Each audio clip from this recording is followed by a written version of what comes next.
They lied to us about Epicurus. For centuries, his name has been tied to pleasure, feasting, luxury, comfort, as if Epicurus were the philosopher of indulgence, as if he had taught people to chase every desire and call that happiness. But the real Epicurus taught something very different. He did not teach people how to live in abundance.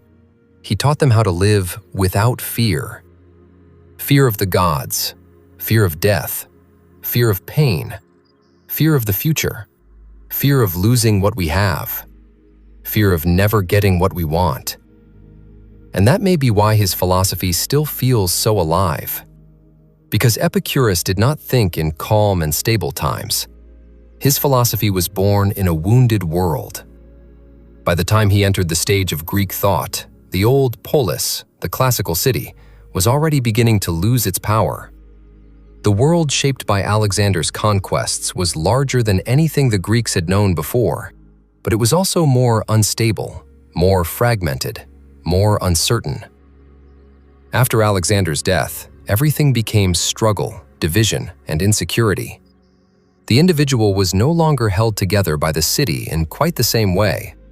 And as the old political world weakened, the human being was left more exposed. And when the outer world stops feeling like a secure home, philosophy changes with it. It can no longer remain only a question about the cosmos, about first principles, about the structure of reality. It is forced to turn toward a more urgent question. How should one live in a world like this? Epicurus saw that with extraordinary clarity. He understood that the crisis of his age was not only political, it was not only intellectual, it was human. It was a crisis of the soul. Human beings were living under the weight of fears that poisoned their lives. And if philosophy was going to matter, it could no longer be just an exercise in brilliance. It had to become something else. It had to become a way of healing. That is why, when Epicurus settled in Athens, he did not simply open another school. He did something much more meaningful. He bought a garden, and there he built a community. That gesture matters, because the garden was not just a place, it was a form of life. A life away from noise, away from rivalry, away from the race for status and recognition. In the garden, philosophy was not merely taught, it was lived. The goal was not glory, but calm. Not public prestige, but inner freedom. Not the admiration of the city, but the possibility of a human life lived with measure, clarity, and peace. And there was something else remarkable about it. The garden was not built only for the socially privileged or for those who mattered in public life. It welcomed those often pushed to the margins of Greek society: women, slaves, people without political importance. In a deeply hierarchical world, that was not a small detail. It meant that Epicurus was doing more than teaching doctrine. He was creating another way of living together. He was not forming an elite of power. He was trying to rebuild life on a different scale. His answer to a broken world was not conquest, it was withdrawal. Not out of weakness, but out of lucidity. Because when public life becomes a source of anxiety, rivalry, vanity, and constant disturbance, stepping away from it may be the first real act of freedom. And here we come to one of Epicurus's deepest ideas. For Epicurus, knowledge is not about collecting theories. It is about understanding what changes life. A discourse that does not lessen fear, that does not bring order to desire, that does not teach us how to live better, is empty. That is why physics, the theory of the soul, reflection on the gods, and meditation on death are not valuable to him as abstract knowledge. They matter because they heal. They matter because they free. To know, for Epicurus, is to learn how to live without superstition, without excess, and without anguish. In other words, philosophy is not the display of knowledge, it is medicine for the soul. And that changes everything. The philosopher is no longer just someone who contemplates eternal truths for their own sake. He becomes, instead, someone who tries to cure a life sickened by false beliefs. Because Epicurus understood something very important. A great deal of human suffering does not come only from events themselves. It comes from what we imagine, from what we fear, from what we tell ourselves. We suffer because we believe the gods are watching us, ready to punish us. We suffer because we imagine death as some future horror that we ourselves will have to endure. We suffer because we think happiness depends on having more pleasure, more success, more wealth, more recognition. We suffer because we let desire grow without measure. We suffer because we believe pain can destroy the possibility of a good life altogether. Epicurus takes aim at all of it. One of the first fears he wants to dismantle is the fear of the gods, not religion in the broad sense, but terror. The sense that divine powers are constantly interfering in human life, punishing, rewarding, taking offense, sending disaster. Epicurus rejects that image. If the gods exist, he argues, they must be blessed and incorruptible. And if they are truly blessed, they cannot be consumed by anger, jealousy, or petty concern with human affairs. They cannot be forever interfering in our lives, handing out punishments and rewards. This is not just a theological claim, it is a liberation. Epicurus breaks the link between religion and fear. The gods are not cosmic tyrants. They are not rulers of anxiety. To imagine them that way is to project human passions onto the divine. And by freeing the gods from superstition, Epicurus frees human beings from one of their deepest forms of dread. But even stronger than the fear of the gods is the fear of death. And here, Epicurus gives one of the most famous answers in the history of philosophy. Death is nothing to us. It sounds severe at first, maybe even cold, but his point is exact. All good and evil, he says, lie in sensation. We know pleasure and pain because we feel. But death is precisely the end of sensation. And for that reason, it cannot be an evil for the one who dies. Because when death is present, there is no one left to experience it. While we exist, death is not here. And when death is here, we are no longer. Epicurus is trying to expose a mistake at the heart of our fear. We imagine death as if we could somehow stand there and undergo it, as if one day we would personally be present to suffer our own non-being. But that is exactly what cannot happen. Death may be grief for the living, it may be loss, it may be terrifying in the imagination, but it cannot become an experienced suffering for the one who no longer feels. That does not mean Epicurus denies death. It does not mean he denies mourning or the pain of losing those we love. What he denies is something else. The idea that our own death is a future pain we will one day live through. And with that, he tries to dissolve one of the deepest roots of human anxiety. Because the person who lives obsessed with death begins to lose life long before death arrives. But if fear is one root of human misery, the other is disordered desire.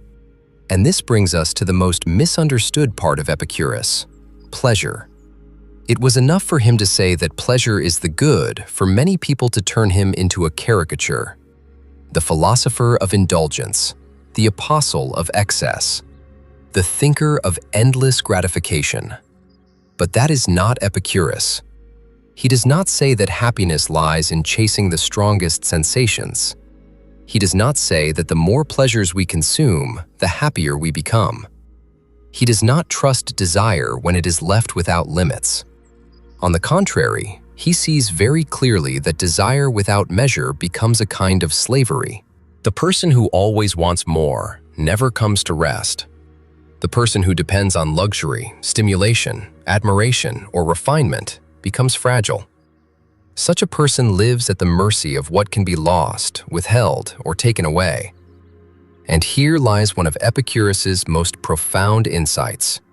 Human unhappiness does not arise only from suffering. It also arises from the disorder of desire. That is why true pleasure for Epicurus is not excess, it is balance. It is not endless intensity, it is freedom from disturbance. It is not voracious appetite, it is measure. And so, the task of wisdom is to distinguish between desires. Some desires are natural and necessary: food, shelter, rest, safety. Some are natural but unnecessary, things that may be enjoyable but are not essential to happiness. And some are empty, desires shaped by vanity, ambition, comparison, and public opinion. Desires for limitless wealth, fame, power, admiration. These are the most dangerous of all because they have no natural stopping point. They never end. They never rest. They never say enough. Every achievement creates a new lack. Every success creates a new dependency. Every gain opens the door to another anxiety. Epicurus offers the opposite path. Simplify. Strip away what is unnecessary. Learn how little is actually needed for a good life. That is why the true image of Epicurus is not the overflowing banquet, but bread, water, quiet conversation, and the peace of someone who no longer depends on luxury to feel whole. And yet, this simplicity is not dry. It is not a philosophy of isolation or emotional coldness, because one of the most beautiful features of Epicurus's thought is friendship. For Epicurus, friendship is not an accessory to the good life. It is one of its foundations.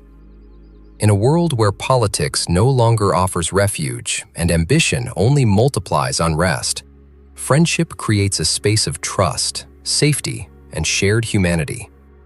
This matters enormously because it shows that Epicurean happiness is not a private technique of self-soothing. It is not simply a matter of managing one's own pleasure in isolation. What emerges in the garden is a community. Small, yes.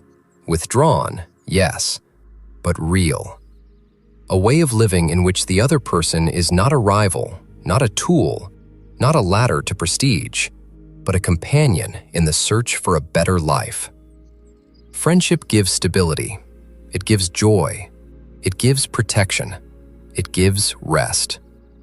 Where the crowd demands comparison, the friend offers presence.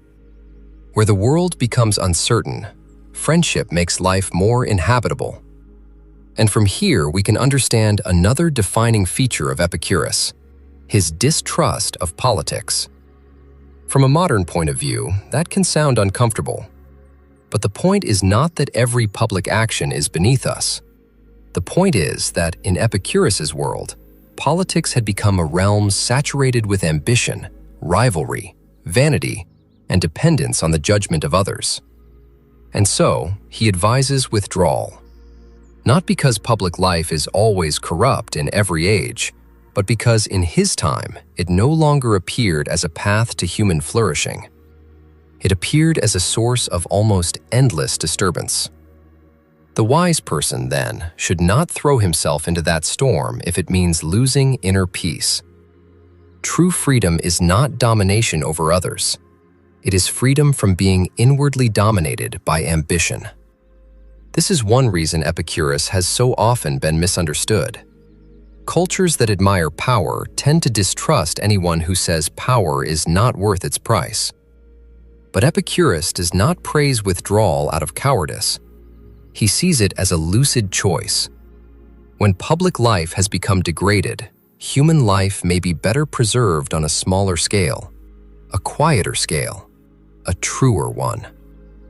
All of this was later summed up within the Epicurean tradition in a famous formula, the tetrapharmakos, the fourfold remedy. Do not fear the gods. Do not fear death. What is good is easy to obtain. What is terrible is easy to endure. That is not a grand philosophical system meant to impress us with complexity. It is medicine, a remedy for a life poisoned by fear, illusion, and endless desire. Epicurus does not promise greatness in the heroic sense. He does not promise glory, conquest, or mastery over the world.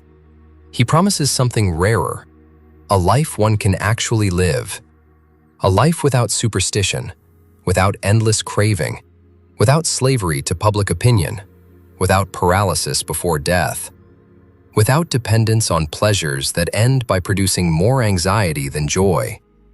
And that is why he still matters, because even though the world has changed, the illnesses of the soul remain strangely familiar.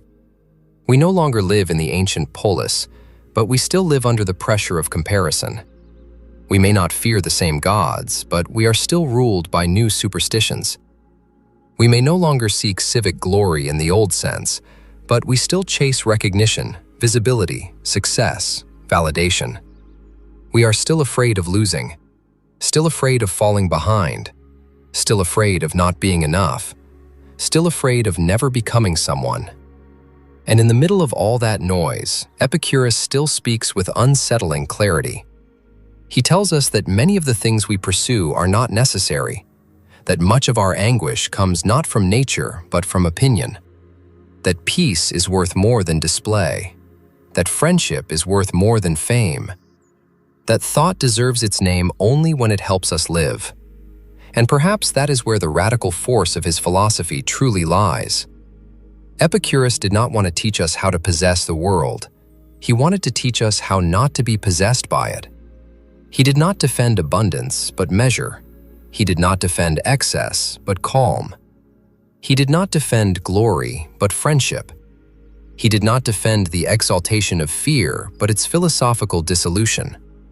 In a civilization that teaches us to desire without end, to compete without rest, and to live beneath the pressure of infinite lack, Epicurus still reminds us of something essential.